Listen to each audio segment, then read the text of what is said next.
Well, there was an Atlas Shrugged moment in West Virginia this week that a coal mine company said, you know what? We're just shutting the mine down. You're making it so hard, so much regulation, so difficult for us to hire people to keep the mine running. We'll just shut it down. And I think they lost, I don't know, 300 jobs that were between 50 and $100,000 a piece, and they shut it down. I Yeah. mean, this is, and I've mentioned Atlas Shrug on this show quite a bit, and it is a sin that we have a president who thinks he's a scholar instead of a businessman, and thinks he's a scholar instead of a historian, that we should know what we're doing. And that's why in the next election, the only thing that's going to help is to turn back this liberal insanity to a more fiscal, conservative, constitutional government. And you know what? I'm okay with the Tea Party. I really am. Well, likewise, and on the flip side, to give a slight positive spin on this president is, had we, let's just say I was with a conservative colleague in the news business, and we were in a cab together going to go speak at a conference together, and from the airport to the hotel, and we were talking about would Americans have been better off if Hillary had won. And we sort of, acknowledged that, yeah, we probably would be better off if Hillary had won. But then I wagged my finger in his face, and I said, however, Hillary would have continued on the path of liberalism and what I mean by that is incrementalism. You change things a little at a time and people don't notice. You change things a little at a time and people don't notice. And President Obama came in with control of the White House, control of the House of Representatives, and control of the Senate. And he went, you know what? It's time. It's time to go full bore. And he stopped the incrementalism that has been creeping through this country for the last 50-plus years and went full bore. And you know what happened? One of the best things that's ever happened in this country is Americans have awakened out of their complacency, and that's what the Tea Party movement is really about, is Americans waking up out of the complacency because President Obama has scared the average American to death. I hope they are just like, whoa, whoa, whoa, whoa. And so people that have never been involved before are suddenly involved.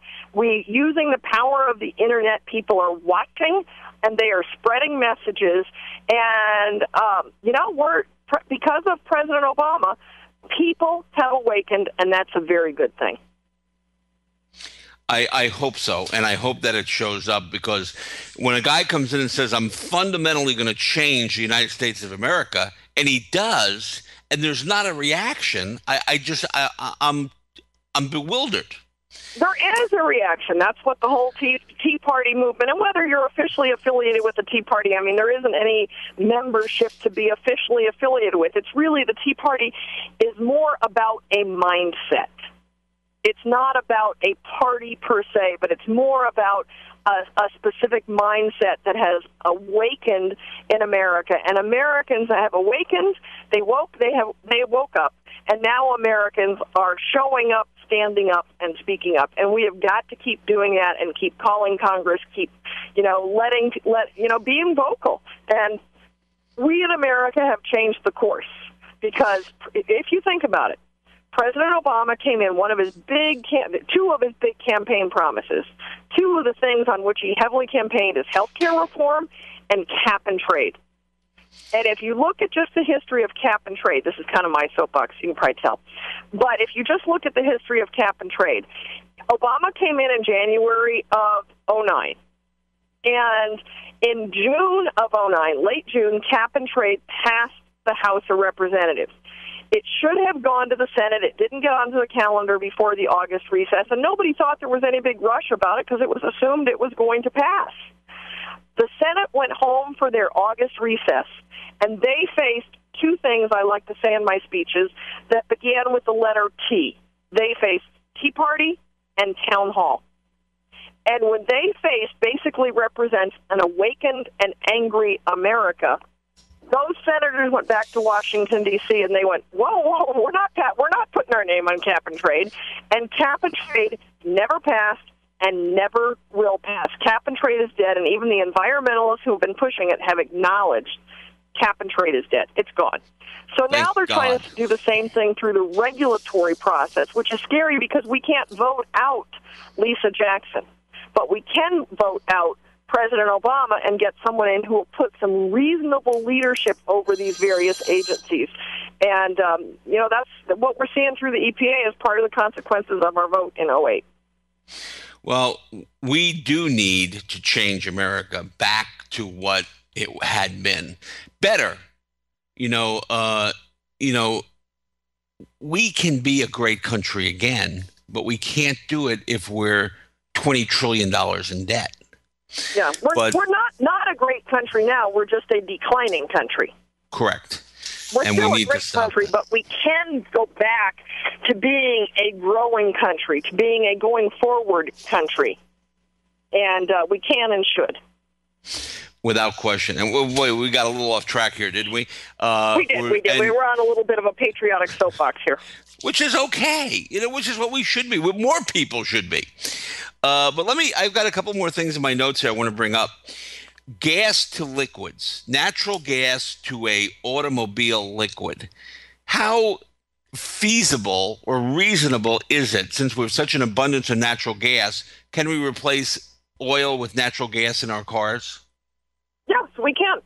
We can do gas to liquid, or we can run cars on compressed natural gas. We can do liquefied natural gas, LNG, or we can do compressed natural gas. Either one of those are a viable option. And one of the exciting things to me, and I wrote about this, it's on my Energy Makes America Great Facebook page. Anyone can just Google Energy Makes America Great, and you'll see a couple options. One's our website, and one's the Facebook page. Is one couple of the options you'll find.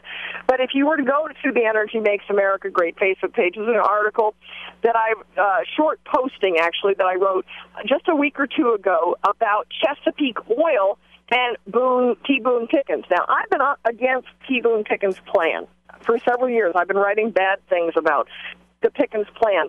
And the reason I've been writing bad things about it is that he's looking for government subsidies to make it happen. And he's looking for a handout, and T. Boone Pickens, of all people, does not need a handout. But he and Aubrey McClendon, the chairman, the CEO of Chesapeake Oil, or Chesapeake Gas, they have decided, they've quit, they've given up on trying to get government help for their plan. And their plan is to convert the truck fleet of America into running on natural gas. Well, you know what? This is a great plan if the free market does it. And so the two of them have come together. They have pooled their financial resources, and they are now investing in making this happen. That's a great thing. And you know what? It may work, and if it doesn't work, they're the ones who have gambled, not the American people. But it can. We definitely can run cars. You can convert natural gas to a fuel that can run in most any car today. And not it is possible to do that. And not be held hostage by the Middle East for their oil. Right. Now, the question I would have is, why go to the expense to do that when we don't have a shortage of oil? What we have in America is an access shortage. We do not have an energy shortage. So why go through that expense? I mean, natural gas is used for a whole lot of other things, such as plastics, as we've mentioned. Mm-hmm. Natural gas is used to generate electricity. Natural gas, most of us use it to cook our food in our home and to heat our homes in the winter. So natural gas has a lot of wonderful uses. So why convert it into gasoline when we have no oil shortage in this country? If we could lift the restrictions, not regulations, but lift the restrictions and open up oil. I mean, I was at I can't remember where I was at the other day, but I was at some event, and someone said to me, in fact, maybe it was you, maybe it was my conversation with you yesterday, about China drilling off of Cuba's coastline. Is Cuba leased? Was it you who asked me that? Yes, and they are. And, why is China putting their straw into our cup and getting the resources that we have in America? they're there. Why are we not accessing those resources? Well, because we have restrictions and limitations in America. But if we lifted those restrictions and said, you know what, we want you, like back in after the Civil War, our government the government was a wreck. The economy of America was a wreck. America was a wreck post-Civil War. We were torn to pieces. And if you know your history, you look back at that time frame, the government said to people, go. We want you to go, and we want you to build, and we want you to expand, and we want you to develop. And the government gave people land. My husband's family homesteaded land in Arizona back in that time frame. And they said, go and drill and, search for gold and expand and increase. And they did that. And what we need is that kind of mindset today of a government that says, you know what, we want to help you. We don't want to hinder you. We want you to find these resources. We want you to develop. We want you to, if we had a government that did that today, I believe we could, our credit rating wouldn't go down. That would be a plan that the ratings agencies could see. Man, they're really serious about this in America. They're going to get out of this hole. They're going to fix this. And that's what those ratings agencies are looking for. They're looking for an attitude in America that says, we see we have a problem, and we are going to fix it. Marita, we have turned this 20 to 30-minute interview into a 40-minute conversation. We are out of time, and I want to thank you so much for being on it. And I'll leave everybody with this. Marita Noon for president. And no, Marita Noon doesn't want to run for president, but I tell people I'm not running for anything, but I am campaigning for energy. Thank you. Marita, we are out of time. I hope you'll come back and visit with us again. And, anytime.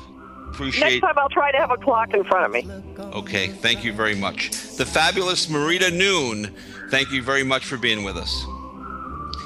Ladies and gentlemen, that was a great show. That was an interesting show. It was an informative show, and we are just about out of time. God protect American Armed Forces in harm's way. Try to be nice to somebody this week, even if it's yourself. Galt out. Always live on the rise.